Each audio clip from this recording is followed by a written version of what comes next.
유가 급등에 따른 인플레이션 우려감에 다소 힘을 잃어가고 있는 국내 시장입니다. 반도체 대장주인 삼성전자는 7만 원 선을 이탈했고 2차 전지의 대장주인 에코프로는 장중 한때 100만 원 선을 벗어나기도 했는데요. 투자 심리가 악화되자 거래 대금 자체도 많이 줄어든 모습입니다.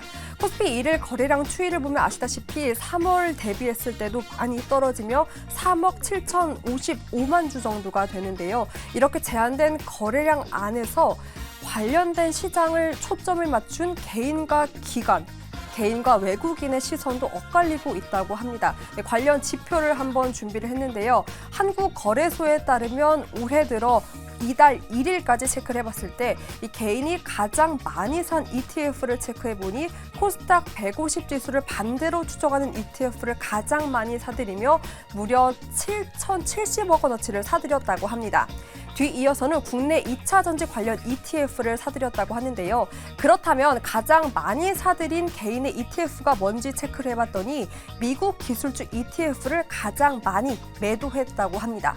재미있는 부분은요. 외국인이 가장 많이 산 ETF를 체크해보니 개인이 가장 많이 판 이 미국 기술주의 ETF를 1조 원 넘게 사들이는 모습을 보였는데요. 뒤이어서는 중국 전기차 관련 ETF를 사들인 모습을 보였습니다. 그러니까 정리를 해보니 개인이 가장 많이 판 미국의 기술주 ETF를 외국인은 가장 많이 샀고 2차 전지 안에서도 개인은 국내 2차 전지 관련 ETF를, 이 외국인들은 중국 2차 전지 그리고 전기차 관련 ETF를 사들였다라는 부분입니다. 아무래도 시장 변동성이 확대되며 이러한 ETF 시장에 대한 관심도 높아지는데 그 아래 이렇게 시선은 엇갈리고 있습니다. 고수님들, 여기서 우리가 꼭 체크해봐야 할 시사점은 어떤 것들이 있을까요?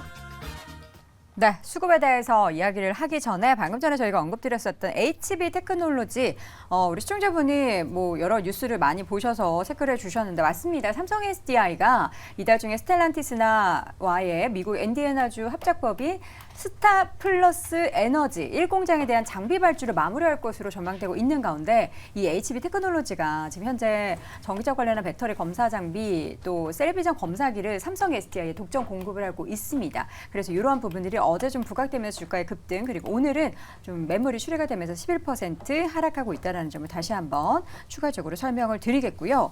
수급을 좀 자세하게 보겠습니다. 3개월 연속 계속해서 좀 매도 우위를 나타냈었던 외국인들이 9월 들어서는 매수 우위로 좀 돌아섰는데 뻔한 거 아닙니까? 전기전자 샀겠죠? 삼성전자 샀을 거고요. 그 답을 다 그렇죠? 말하시면 온 국민이 합니다. 네. 온 국민이. 근데 이제 네. 9월도 지금 뭐 초반이라서 며칠 안 외국이 됐어요. 기술적으로 뭐 이걸 매수 전환, 수매수로 전환했다 네. 이렇게 보기는 어려운데 이 초반 뭐 분위기는 이제 8월간의 양상이 조금 다르게 나타났기 때문에 좀 주목하긴 하는 것 같은데 의미를 그렇게 크게 둘 필요는 없는 게 1조 원 가까이 뭐 샀다고 하더라도 네. 그중에 90%를 삼성전자를 샀잖아요. 그렇죠. 그러면 이거는 한국 주식을 산 게 아니라 그냥 삼성전자를 산 거죠. 그러니까 HBM 이슈 엔비디아 호재를 가지고 삼성전자를 샀다라고 저는 보는 게 맞다라고 보고. 저는 반대로 생각하는데요. 뭔가요? 지수를 안 사고 삼성전자 사면 삼성전자 이꼴 지수를 사는 거라고 생각할 수도 있을 것 같아서. 네. 그게 그거는- 그거죠 뭐. 그게 그거예요. 네, 뭐 그거는 돌고 돌아서 또 같은 얘기가 될 것 맞아요. 같긴 닭이 한데. 먼저냐, 계란이 먼저냐. 근데 이제 만약에 밸런스 있게 외국인들이 매수에 들어온다라고 하면 늘 우리가 삼성전자를 제일 외국인들이 많이 선호하고 사지만 네. 비율을 따지면 한 6대4 정도 돼야지 아 이게 정말 한국 증시에 대한 펀더멘털을 보고 외국인들이 들어오는구나 네. 이렇게 보거든요. 지금 상황은 그건 아니라고 봅니다. 그래서 뭐 테마별로 보면 테마주도 최근에 로봇주도 좀 담는 모습을 보긴 했는데 네. 이걸 또 기조적인 모습이라고 보기는 힘들고 아직은 검은머리 외국인일 수도 있고요. 그렇죠? 네, 고모의 의미일 수도 있죠. 계속해서 신화를 이렇게 넓혀가시면 답하기가 참 힘들긴 한데 네, 죄송합니다. 네, 지금 모습은 그렇습니다. 네. 네. 자, 그렇다면 삼성전자는 뭐 그렇다 손 치고요. 살만한 모멘텀이 시장에 전해졌으니까요. 다음으로 많이 매수한 종목이 금양이었습니다. 테이블 고수 이거 금양 매수한 거는 우리가 어떻게 좀 생각을 해야 될까요? 금양 같은 경우는 일단 시가총액이 괴물이죠. 시가총액 괴물이다. 네, 그렇습니다. 이게 뭐 우리가 실체에 대해서는 뭐 갑론을박이 많겠지만 핵심이 되는 것은 결국에는 시가총액입니다. 가격이 얼마나 비싸냐? 그렇다면은 가격이 비싸지면은 우리가 약간 멍텅구리 머니라고 부를 수 있는 패시브 자금이 들어올 수밖에 없습니다. 그런 점에서 패시브 자금의 매수가 있을 수 있다. 뭐 그런 것들에 의한 움직임으로 이런 좀 뭐 외국인의 매수가 있었다. 이렇게 볼 수 있을 것 같은데 네. 이걸 의미를 부여할 만한 것이 있을까? 왜냐 그러면 지금 2차 전지 같은 경우에는 상반기에도 랠리를 계속 보였지만 결국에 우리가 장기적으로 봐야 될 것은 진짜로 매출을 일으킬 것인가라는 건데 아직까지는 아이디어만 있는 상황이거든요. 그래서 이런 부분에서는 냉정하게 평가를 하셨으면 좋겠다라고 말씀을 드리고 싶습니다. 네. 자, 이어서는 삼성전자와 SK하이닉스의 수급이 약간 또 양분화되고 있다라는 부분도 좀 투자자 입장에서는 삼성을 그래서 사야 되나, SK하이닉스 사야 되나 고민할 것 같아요. 이게 지금 최근에 가장 큰 고민이 사실 저도 이거거든요.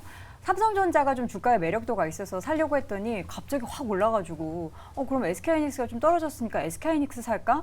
왔다 갔다 해요. 어떻게 생각해야 될까요? 뭐 길게 보면 둘 다 나쁠 것이 없지만 통상적으로 우리가 생각해 봤을 때 반도체가 좋아질 때는 SK하이닉스가 수익률은 더 좋았고 안정성은 삼성전자가 높은 것이 일반적이죠. 근데 최근 시장의 핵심 포인트는 뭐냐면 하이닉스가 그동안 왜 더 강했는가를 살펴보면 HBM3를 먼저 시작했고 시장을 장악했으니까 강했던 거죠.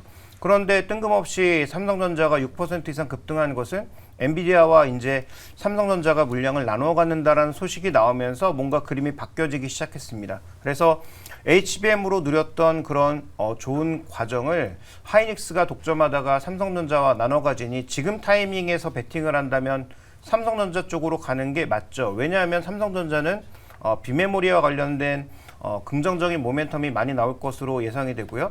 거기다가 미국 시장에서 지금 신고가 들어가고 있는 대표 종목군들이 반도체 장비의 핵심 종목군들이 신고가로 들어오고 있습니다. 그 얘기는 무슨 얘기입니까? 신규 공장이 많이 생긴다는 얘기고요. 그 신규 공장의 대부분은 현금 여력이 많은 인텔과 삼성전자가 투자할 가능성이 높다라고 봐야 됩니다. 그러면 그런 과정에서 관련돼서 움직일 수 있는 장비주라든지 그다음에 그 말씀해 주신 SK하이닉스와 삼성전자 입장에서 봤을 때 지금 당장의 타이밍에서는 삼성전자가 좀 더 매력이 있다라고 판단하고 있고요. 네. 만약에 디램 가격이 돌고 반도체가 전체적으로 일어나는 장세라면 결국은 저는 두 종목의 수익률이 궁극적으로 크게 다를 것 같지는 않다. 근데 지금의 위치에서는 삼성전자가 더 유리하고 좀 더 높은 공격적인 수익률을 노리신다면 신규 장비 쪽에 투자하시는 게 낫겠다라고 보고 있습니다. 네. 눈이 초롱초롱하신 우리 김대중 교수님 하실 말씀 있으실 것 같은데. 초롱초롱한 거는 네. 그 외국인이 삼성전자를 살 때 네. 저 또한 여앵커에 동의하는 부분으로 한국을 산다라고 생각을 하고 있습니다. 삼성전자, SK 지금 주가 양극화죠. 네. 하락하고는 있지만 아주 많이 기관 외국인이 쓰는 전략입니다. 저도 현장에 있을 때, 현업에 있을 때 많이 했던 플레이인데요. 롱숏 전략입니다. 동일 업종 내에서 포트를 이제 구성해서 가지고 있어요. 그런데 시장이 횡보할 때, 방향성이 안 나타날 때 포트 내에서의 비중 조절을 합니다. 삼성전자, 하이닉스 비중 내에서 삼성전자는 최근 내에서 움직임이 73,000원에서 67,000원까지 주가 빠졌습니다. 하이닉스는 12만 원 전후로 해서 횡보 흐름이었습니다. 그러면 내 포트 내에서 하이닉스를 팔고 삼성전자 삽니다. 동일 포트 내에서도 움직임이 나타나고요. 네. 코스닥과 거래소와 코스닥을 비중을 둬서 롱숏을 하기도 합니다. 업종 간에 하기도 합니다. 네. 자동차와 철강을 가지고도 롱숏을 하기도 합니다. 지금 흐름에 있어서 하이닉스 주가가 다소 하락의 모습이 나타나고 있지만 네. 롱숏 플레이 과정에서의 진행이고요. 이 과정은 하루 길면 이틀입니다. 그리고 제자리로 올라갑니다. 네. 이런 흐름을 잘 판단하셔가지고 주식수를 하시면 기관들의 의도, 그들의 플레이, 그리고 또 외국인들이 판단하고 있는 시장의 횡보 장세에서의 전략들 이런 내용들을 판단을 하게 되면 우리가 좀 더 깊이 있게 시장을 해석 판단할 수 있는 내용에서의 전략이라고 볼 수가 있겠죠. 네. 테마주. 이 부분에서 삼성전자 향해서 좀만 더 제가 뭐 말씀을 어떻게, 드리고 싶어가지고 어느 쪽을 일단 고르셨어요? 일단은 뭐 롱숏을 말씀을 해주셨는데 저게 정답입니다. 이게 어쩔 수 없이 그동안 하이닉스가 버티고 상승하는 구간 동안은 삼성전자가 밀렸고요. 그런 삼성전자가 밀렸던 부분이 한 번에 튀어오른 게 6% 상승이었다. 라고 볼 수 있는데 그럼 여기서 우리는 반도체의 현재 사이클의 고점에 대해서 계속 고민을 해봐야 된다. 지금 말 그대로 마이크론도 그렇고 엔비디아도 그렇고 AI 반도체 그리고는 D램 메모리 쪽에서도 얘기가 나오는 거는 공통적으로 2025년까지 상승장이 펼쳐질 거다라는 얘기를 하고 있습니다. 그렇기 때문에 지금 같은 경우에는 단기적으로는 삼성전자 하이닉스의 롱숏으로 인해 가지고 빠지는 쪽을 사고 오르는 쪽을 조금 비중을 줄이는 이런 플레이를 할 수 있겠지만 장기적으로 놓고 보시면은 앞으로 2년 정도는 기회가 있을 수 있다. 그렇기 때문에 오히려 지금의 조정은 매수해야 되는 조정으로 생각하시는 게 좋을 것 같다. 이렇게 조금 말씀을 드릴게요. 네, 반도체 대형주의 투자 전략 좀 관심 있었던 분들은 이 내용들 잘 취합해서 확인해 보시면 좋을 것 같고요. 지금 저희가 방송하고 있는 중간에 11시 구간 넘어서자 레인보우 로보틱스가 여러분 달리기 시작했습니다. 제가 장 초반 때만 봤을 때만 하더라도 이렇게 많이 오르지 않았는데요. 현재 구간 9%까지 상승폭을 키우고 있고요. 정말 강하다. 어떻게 이렇게 강할 수 있나. 이거 진짜 달리는 말에 올라타야 되는 그런 장세인 것 같아요. 트레이딩 관점에서는 당연하고요. 네. 그다음에 최근에 이렇게 급등하는 종목군들은 지금 레인보우 로보틱스도 어느새 시총이 3조를 넘어서 4조를 향해 가고 있습니다. 그러면 여기서 또 어떤 이슈들이 슬슬 불거져 나올 수 있냐면 최근에 급등하고 있는 종목군들이 모두 동일하게 나오고 있는 이슈인데요. 포스코 DX도 마찬가지, 이 종목도 마찬가지, MSCI까지 걸릴 수 있다. MSCI가 걸릴 때까지 한번 끌어올려 보자라는 그런 어떤 심리가 작용하고 있는 게 아닌가. 근데 그 여실한 어떤 최근의 현상을 보여준 것이 바로 에코프로죠. 그러니까 에코프로가 최근에 153만 원까지 급등했던 것이 뭐 펀더멘탈에 기인한 흐름이 상당수 있었습니다만 7월 달에 나타났던 그 비정상적인 거래는 MSCI 편입과 ETF의 추가적인 증가와 이것을 누린 뭔가의 공격적인 매수가 겹쳐지면서 나타난 수급적인 오버액션이었거든요. 근데 이런 것들이 최근에 테마주 중에서 덩치가 큰 종목군들에 나타나고 있다. 그런데 공격적인 자금들이 모여드니까 그렇게 MSCI를 노리고 가는 한 종목의 뒤를 이어서 다른 종목군들이 옆에서 부가적으로 붙으니 이게 막 하나의 테마가 되는 것 같고 언론은 거기에 덧붙여서 뉴스들을 다량 생산해내니까 네. 이게 마치 정말 뭔가 펀더멘탈이 동반되고 좋아지는 것처럼 착각하게 만드는 거죠. 그러니까 트레이딩 측면에서 리스크 관리도 잘하고 내가 제때 내려올 수 있는 자신이 있다면 뭐 그런 대장주 위주의 트레이딩도 저는 뭐 나쁘지 않은 전략이다라고 생각하고 있습니다만 투자라는 관점에서 보면 이게 또 수급 이슈가 한번 지나갔을 때는 어떻게 될 건가라는 부분 그다음에 다 경험해 보셨지만 1월 2월 달에 급등했던 AI 로봇이 한동안 또 얼마나 우리를 힘들게 했었는지를 이미 경험하셨잖아요. 네. 그래서 이 끝자락이 어디일지는 모르지만 끝자락으로 갔을 때는 또 굉장히 마음고생이 심해지고 지금 우리 거래량이 왜 줄어들고 있습니까? 2차 전지에 들어갔던 과한 거래량들이 전부 마이너스로 돌아서면서 움직이지 못하면서 전체 거래량이 줄어들고 있고 시장의 활력도 줄어드는 거거든요. 그래서 그런 어떤 흐름들을 잘 생각하셔서 지금 이건 선택의 문제다라고 보고 있습니다. 외국인 투자자들이 9월 1일부터 뭐 레인보우 로보틱스 개별 종목에 대해서는 매수세를 쭉 보이고는 있습니다. 오늘도 뭐 종가 기준으로는 모르겠지만 현재 구간에서는 일단은 매도를 보이고 있는데 그 규모가 적어서 마지막까지 좀 지켜봐야 될 것 같은데 주가의 상승세가 지금 다소 둔화됐더라도 8% 넘게 상승을 보이고 있다는 거 여러분 함께 체크해 보시면 김고수의 얘기에 덧붙여가지고 추가로 제가 네. 여러분들께 이제 팁이 될 수 있는 실제 매매를 하면서 이렇게 주가 막 올라가고 있는 정도 우리가 고점을 잡는 또는 고점을 징후를 판단하는 테크니컬한 부분에서 네. 말씀을 하나 드리면 거래 대금을 잘 보셔야 됩니다. 거래 대금 어떤 상황이죠 지금? 최근 레인보우 로보틱스 거래 대금을 보게 되면 최근 한 7일 연속에 상승하는 과정에서 6천억 이상의 일간 거래 대금을 보여주고 있거든요. 네. 우리가 전례로 에코프로의 주가 흐름에서 고점 부근을 찍는 과정에서 이후에 조정 과정의 흐름을 판단했을 때 거래 대금이 점증하다가 감소하는 추세로 진행될 때 주가가 고점 대비해서 하락으로 전환했습니다.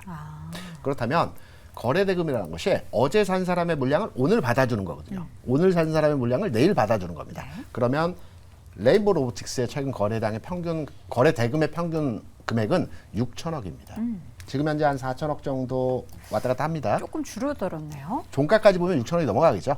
그러면 현재의 추세가 여전히 유효하게 진행되고 있다라고 해석이 되고 있고요.